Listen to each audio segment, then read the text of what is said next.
Dari mana dek kamu dek? Dari kebun. Dari kebun. Ya teman-teman, Anin dari kebun. Ini kami mau persiapan tanam apa? Tanam porang. Tanam porang. Semangat teman-teman, coba. Semangat teman-teman. Oke. Warahmatullahi wabarakatuh. Jumpa lagi di channel kami, Keluarga Exmood. Ya, selamat pagi ya teman-teman. Semoga teman-teman senantiasa diberikan kesehatan, semoga senantiasa diberikan banyak keberkahan, dan semoga dimudahkan dalam segala urusannya. Amin. Pagi hari ini kami Keluarga Exmood melanjutkan cerita kegiatan kami di video kami sebelumnya. Yang kemarin sudah kami bagikan videonya tentang persiapan proses penanaman di lahan tanah merah ya teman-teman. Tanah gembur yang di daerah kami memang ada beberapa daerah yang memang karakter atau jenis tanahnya beda-beda ya. Ada yang tanah hitam liat lempung, dan ada yang tanah merah seperti ini teman-teman ya. Ini sedikit keunggulan tanah yang kondisinya teksturnya seperti ini, lembut. Ini satu, memudahkan di proses pengolahan lahannya. Terus kemudian yang kedua, memudahkan proses penanaman nantinya. Dan yang ketiga, dia daya kapilaritasnya, tanah yang merah seperti ini bagus. Jadi ketika ada curah hujan yang tinggi gitu, air mudah meresap dan mudah hilang, tidak menggenang ya teman-teman. Beda dengan lokasi tanah-tanah di petak-petak kami yang tanahnya liat lempung. Terus kemudian yang berikutnya, keuntungan tanah merah seperti ini, energi yang kita pakai untuk mengolah lahan itu tidak terlalu berat. Dalam artian di sini kita tidak perlu banyak memasukkan kompos-kompos ataupun bahan-bahan organik. Ini kalau untuk membuat tanah menjadi poros ini sudah terpenuhi dari karakter tanah sendiri ya. Nanti tinggal kita memasukkan pupuk-pupuk tambahan seperti biasa, areng sekam, terus kemudian pupuk-pupuk dasar baik sintetis maupun organik, tentunya untuk memenuhi kebutuhan unsur hara mikro makro tanaman porang yang akan kita tanam di lahan tanah merah seperti ini ya teman-teman. Nah, ini lokasi yang kemarin kami review di video sebelumnya. Ini adalah lokasi yang bekas dipakai untuk budidaya tanaman tebu ya, karena ini sudah tidak produktif lagi tebunya karena sudah memasuki usia permajaan harusnya. Cuma karena di tahun ini kita tidak permajaan lagi, kita tanami porang seperti apa yang kami informasikan di video kami sebelumnya. Nah, nanti prosesnya seperti apa ya teman-teman? Jadi prosesnya seperti ini, karena di sini lumayan lahan jauh dari pemukiman warga. Akses untuk menuju ke lahan kami ini juga agak susah ya maksudnya. Ya sebenarnya sih bisa, cuma kita harus bikin akses jalan. Nah, sedangkan kita bikin akses jalan ini kan harus izin sama lahan-lahan warga. Nah, kalau yang lahan warga itu kosong, belum ada tanamannya gini ya, alat berat masih bisa. Tapi kalau masih ada tanamannya seperti ini, ada jagung, ada singkong, ada tanaman yang lain, yang sebelah sana ada padi, nah kayak gitu, jadi alat berat tidak bisa masuk. Jadi terpaksa di sini harus kita olah dengan menggunakan tenaga manual. Ini kita menggunakan tenaga manual, tapi meskipun menggunakan tenaga manual tidak seberat di lahan tanah hitam liat lempung, karena untuk dicangkul sangat mudah.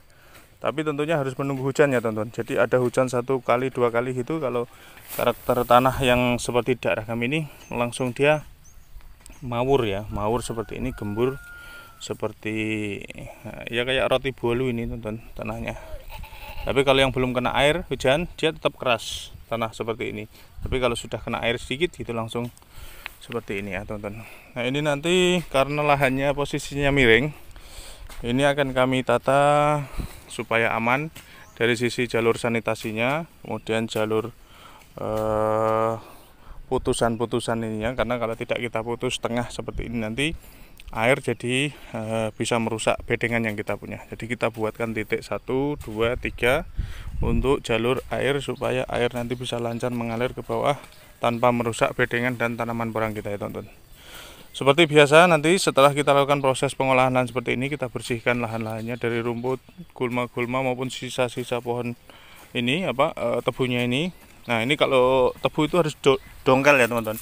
Jadi seperti ini nih, batang bawahnya ini harus didongkel, karena kalau nggak didongkel ini nanti akan berpotensi muncul tunas baru lagi nanti otomatis tebu itu akan muncul lagi tunasnya baru. Kalau muncul tebu ya akhirnya nanti akan mengganggu porang kita ya, karena dia sama-sama hidup di lokasi yang sama. Nutrisinya akan terbagi tentunya, dan tebu tidak kita harapkan untuk tumbuh lagi di lahan yang kita tanami porang ini.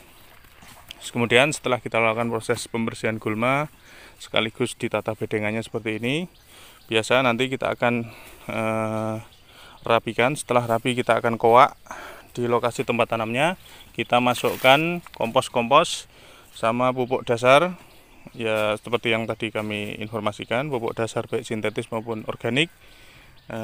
Baru nanti kami lakukan proses penanaman, kemudian sekaligus penutupan dan antisipasi penyempraian herbisida pratumbuh supaya rumput-rumput dan gulma yang agak rewel gitu ya, mengganggu proses pertumbuhan tanaman porang nanti tidak tumbuh dan bisa bertahan bersih sampai kurang lebih 2 bulan dan bahkan bisa lebih kalau konsentrasinya kita maksimalkan.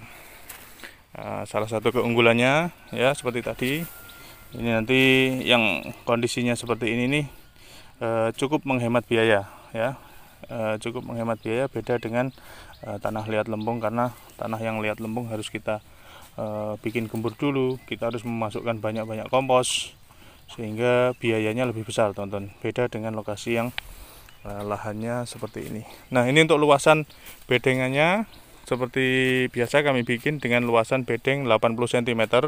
Nanti akan kami tanam dengan sistem ganda dan akan kami tumpang sari juga nanti teman-teman ya, tumpang sari dengan jagung, dengan tanaman-tanaman yang lain yang tentunya menyesuaikan musim tanam dan tren harga komoditi hortikultura yang bagus nanti sepertinya begitu ya. Jadi ini 80 cm, nanti jarak dari pinggir kita tanam 25 cm, 20 cm tanam. Ini 40 cm tanam lagi, jarak ke sana 25 cm. Jadi total bedeng ketemu 80 cm. Ya plus minus ya, ada yang mungkin 90, ada yang sampai 1 meter. Namanya kita manual, tidak mungkin bisa sama persis. Tapi yang penting kuncinya pastikan parit aman, kalenan ya. Kalau di daerah kami namanya kalenannya itu harus ditata yang rapi, yang agak dalam dikit supaya jalur airnya nanti lancar seperti itu teman-teman. Oke teman-teman, sementara sekilas info cerita dari kami keluarga Exmood di pagi hari ini sampai di sini dulu.